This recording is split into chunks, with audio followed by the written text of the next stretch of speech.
Hey everyone, it's Wednesday, September 23rd. Today the first thing you need to do is go and check on campus if you haven't done that already so that you aren't marked absent. The next thing you need to do is your journal entry. The journal entries during this unit are going to be really important because they're going to help us brainstorm what you could write about for your own personal narrative.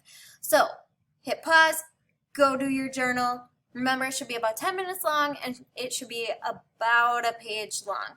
Set the timer that's on the journal entry so that you are able to hit that time limit. So hit pause, go do that now, and then come back.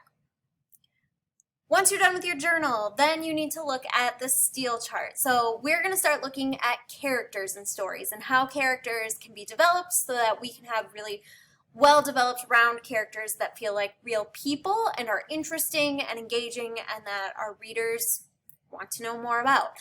So one way that we're going to look at characters is by reading The Necklace, and we're going to be focusing on the character Matilda.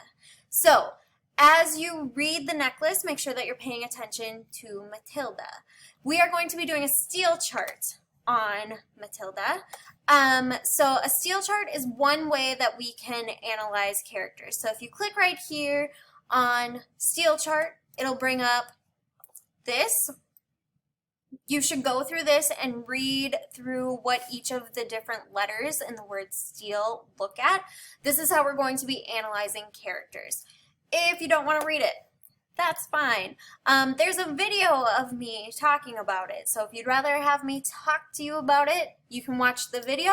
You can find the video link right there.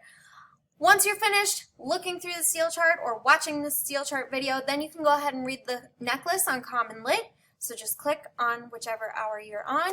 Make sure that you are reading it, that you're paying attention, and that you're answering all the questions.